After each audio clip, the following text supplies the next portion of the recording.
another episode of Release Your Healing Podcast, a podcast of real stories from everyday people like you and me of God's divine intervention in their lives. Today's story will be another story from Dr. Abdullah, and the title of this story is Old Faces Will Laugh. This story is titled Old Faces with Laugh Lines. Listen to your elders.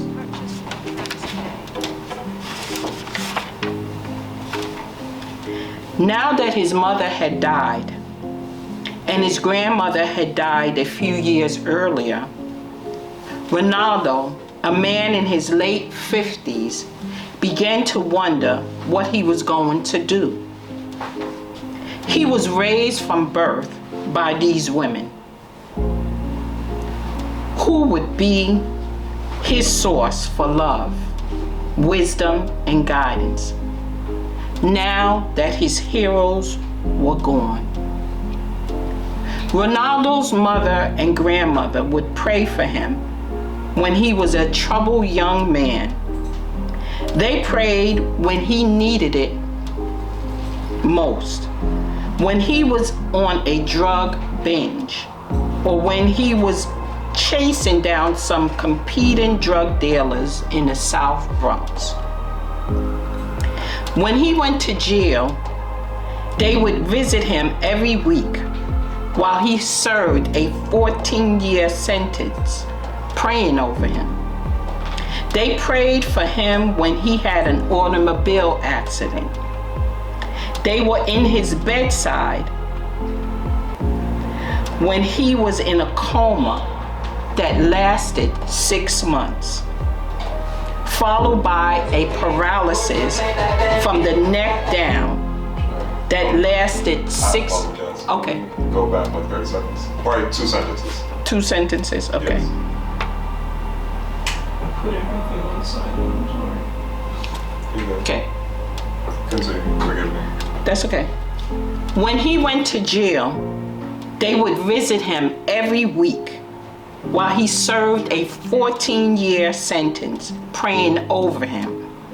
They prayed for him when he had an automobile accident. They were at his bedside when he was in a coma that lasted 6 months, followed by a paralysis from the neck down that lasted 6 years. The doctor said Ronaldo would never walk again. But these heroic women would not accept the negative report. Instead, they relentlessly prayed for him to regain the use of his arms and legs.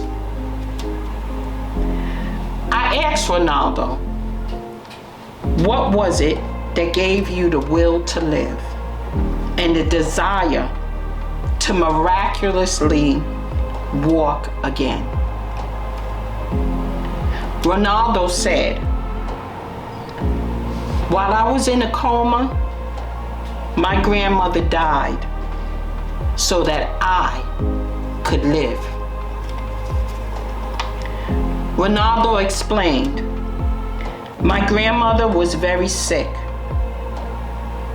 and just days before I had my accident and fell into a coma, I prayed for her.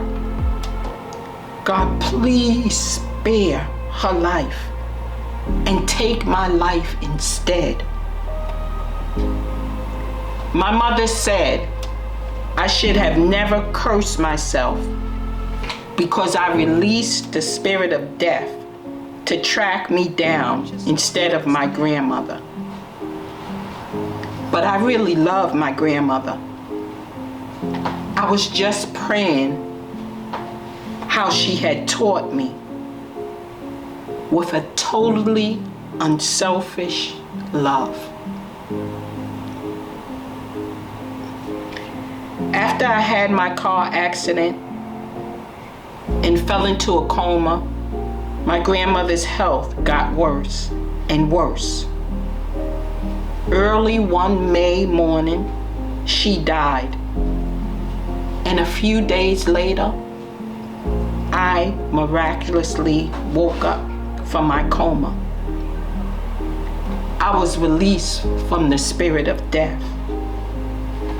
The coma had lasted 6 months, and the doctors thought that I would never wake up, much less walk again. Grandma taught me how to pray, and she taught me how to love. The day she died, I was released from the curse that I put on myself. God took my grandma and He returned my life to me. She died so that I could live. And I miraculously have the full use of my arms. I can walk again without a cane or a crutch. John 15:13 says, "Greater love has no one than this, to lay down one's life for one's friends." I asked Ronaldo, "How did you handle your grandmother's death?" After Grandma died, I was sad for a few months. It took me 6 years after my coma to learn how to walk. But I went back to my old ways.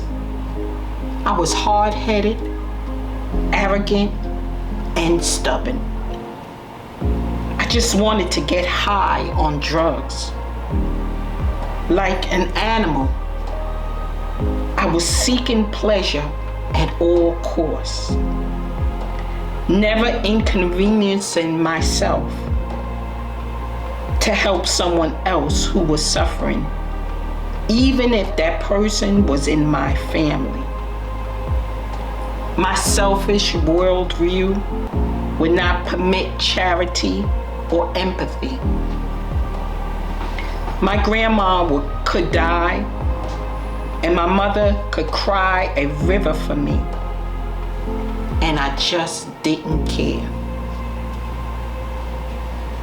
Because all I wanted was to get high.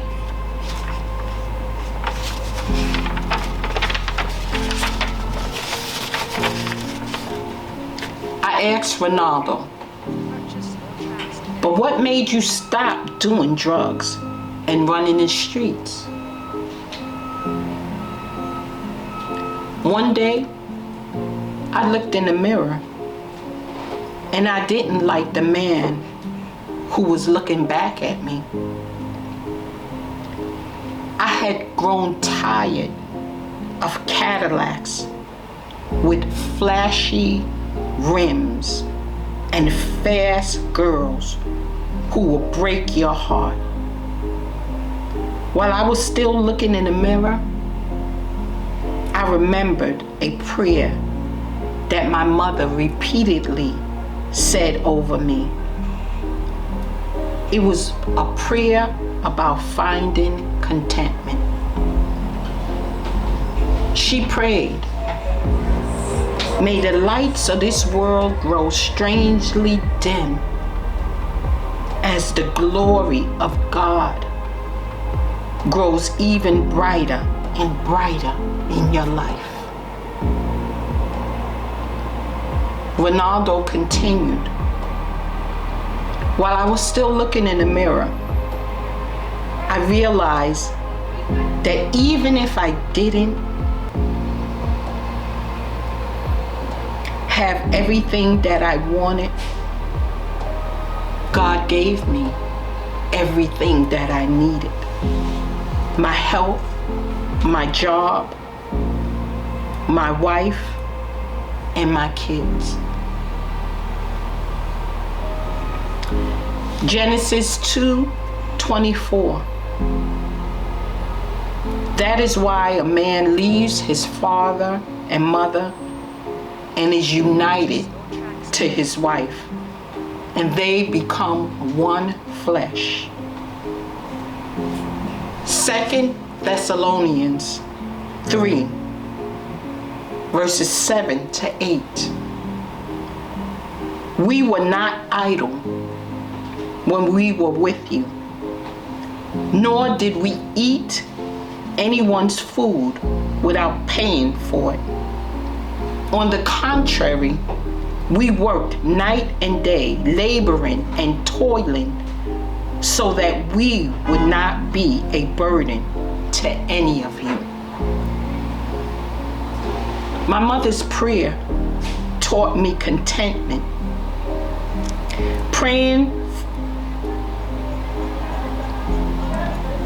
My mother's prayer taught me contentment, praying for only what I needed so as not to pollute my heart with greed and selfishness. Money in a fool's hand is dangerous. If back then I had $1 million, I would be dead from a drug overdose. But worse than that, $1 million would make me die spiritually. Greed makes you selfish, and you forget about your loved ones, and you forget about the love of God. Matthew 6:33. But seek first his kingdom and his righteousness, and all these things will be given to you as well. I asked Ronaldo, do you have any regrets? And before I continue with Ronaldo's answer, I want to read about the regrets And before I begin with Ronaldo's response to that question, I want to speak of some of the regrets that my husband mentioned that he has. My husband was addicted to drugs, heroin, from the age of 12, and then crack in his adult years. And he often speaks of the pain and the shame and regrets he has for not being there the way that he truly wanted for his 4, possibly 6 children. 58 years of his life was spent in addiction. He explained, he was caught in a trap. What started out as fun became something that he was caught in and couldn't get out. A clouded addiction that he had to obey his need to his own destruction. But God called him out through the prayers of a praying mother. A mother with unfailing love and prayers, and her belief that her son would someday be released from the trap of addiction. And he was. He was released from that trap of addiction, and this is the reason why I'm here, telling not only his story, but other people's story. Believe that even though you may have regrets, you too, whoever you are, wherever you are, you can get out of that trap or those traps. So now I will resume and read Ronaldo's response about his regrets. I wasted 14 years in jail, 6 months in a coma, and another 6 years in rehab from being paralyzed from the neck down. But I'm not angry at God. In fact, I probably would be dead by now if I had 20 more years to run the streets. Freedom isn't always a good thing when you are full. Somehow the prayers of my mother and my grandmother kept me protected from my vicious drug-seeking ways. There was a hedge of protection that kept the devil out, and that same hedge kept me in. Their prayers limited the opportunities for me to hurt myself. I lost my freedom, but I gained my life. I almost died 9 times. But Satan could not take my life because of the hedge of protection.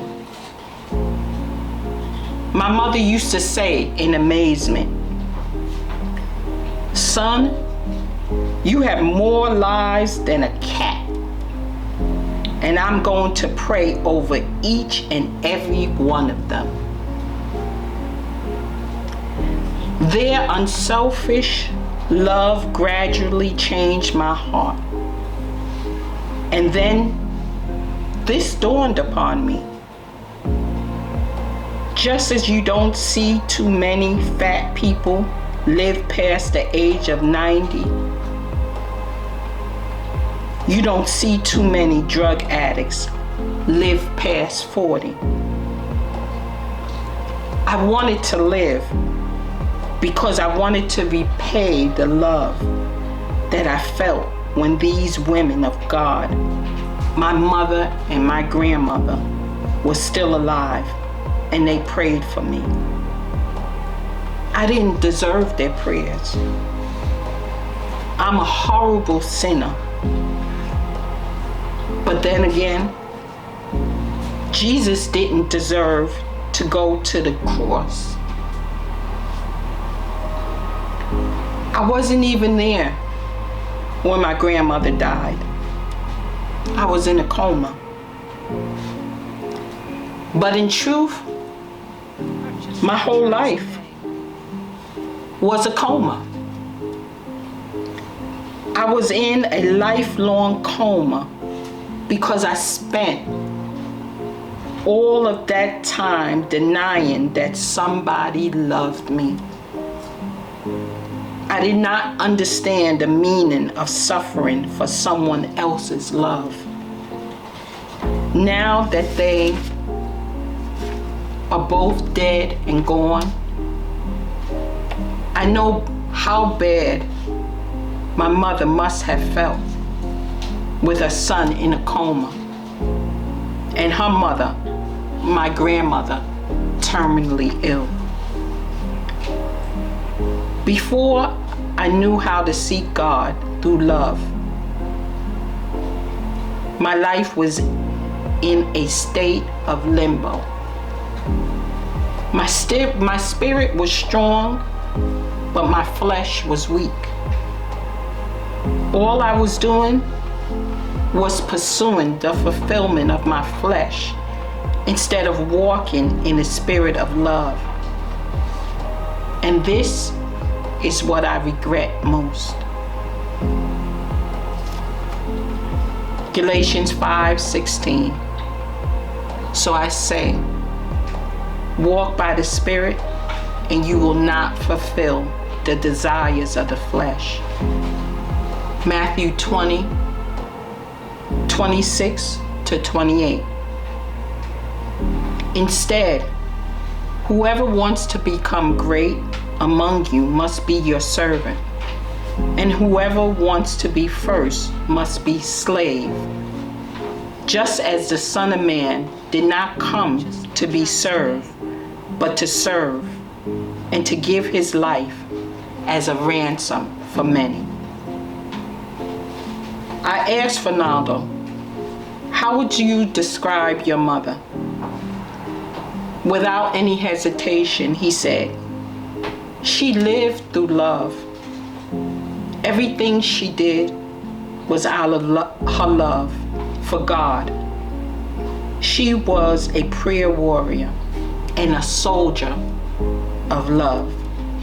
2 Timothy 1:7. For the Spirit God gave us does not make us timid, but gives us power, love, and a soundness of mind.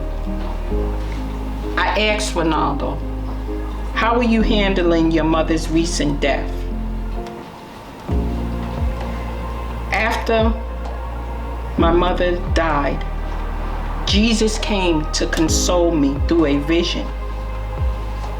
Jesus reassured me that my mother is in heaven because she lived love, and God is love. 1 John 4:8 says, whoever does not love does not know God, because God is love. He continued, if you seek love, then you will find God, because God is love. And God will supply all your needs, but not your wants. Your wants draw you away from having a loving relationship with God. God would never give you something that would harm you or separate you from his love. Luke 11:11-13. Which of you fathers, if your son asks for a fish, will give him a snake instead? Or if he asks for an egg, will give him a scorpion?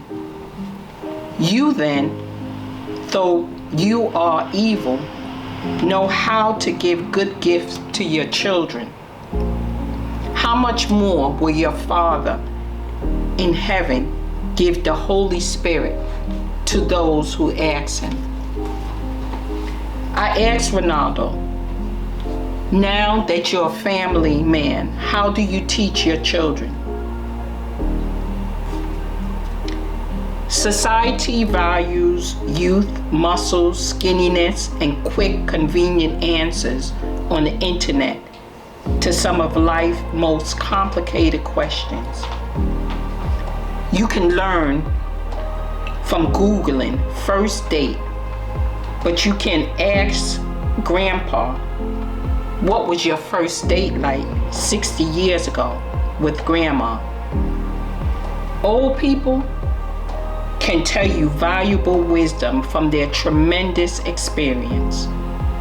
You won't get wisdom from the internet. Instead of believing everything you find on the internet, take advice from those who love you, especially if they are your elders. Society values youth, muscles, skinniness, and quick, convenient answers on the internet to some of life's most complicated questions. You don't learn from Googling the first date, but you can ask Grandpa, what was your first date like 60 years ago with Grandma? Old people can tell you valuable wisdom from their tremendous experience. You won't get wisdom from the internet. Instead of believing everything you find on the internet, take advice from those who love you, especially if they are your elders. Learn to respect the laugh lines on the wrinkled faces of old people. Those laugh lines are the marks of a lifetime spent smiling at people and worshiping God. Old people have failing health, so they naturally have learned to be content with what they have. This is because they can't see, they can't pee, they can't poop, and they can't stoop because their knees hurt too much from arthritis. Old people can teach you how to pray for contentment so that you will have only what you need and not what you want.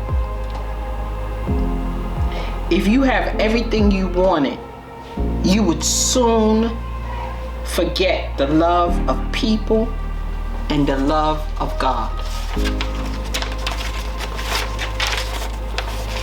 The Bible tells us to honor our mother and father so that God would grant us a long and prosperous life.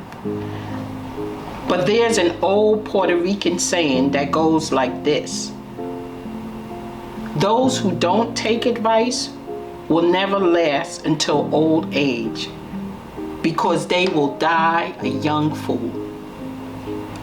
Deuteronomy 5:16. Honor your father and mother as the Lord your God commanded you, so that you may live long and that it may go well with you in the land that your Lord your God is giving you. I asked Ronaldo, so now that you are a loving prayer warrior hero for the next generation, what do you tell your family? I will instruct them not to be stubborn like me. Don't be arrogant and hard-headed. A stubborn person makes idols out of his own opinions. These idols over time become generational curses, such as poverty and fatherless homes in the South Bronx. Generational curses that block out God's blessings. Deuteronomy 5:9 and 10. You shall not bow down to them or worship them, idols. For the Lord your God am a jealous God, punishing the children for the sin of the parents to the third and fourth generation of those who hate me, but showing love to 1,000 generations of those who love me and keep my commandments. He continued, I have stopped worshiping all idols, including the ones that I created through my own opinions. I only worship the one true God, and I find God's opinion written in the Bible. After living a life in which all that ever mattered was I, me, and mine, I have learned instead to say, may your will be done, Lord, not mine. There is one universal truth that is common to all spiritual traditions: love. If you seek love, then you'll find God. God is love. If you add to love the sacrifice of Jesus, then you will have added God's plan for salvation, which is better than any man-made plan to reach God, such as the failed Tower of Babel. If you add to God and Jesus the small, still voice of the Holy Spirit, then you will be prompted to do what is right in every specific situation, despite what lies the world tells you. I ask, what is the legacy that you want to leave behind?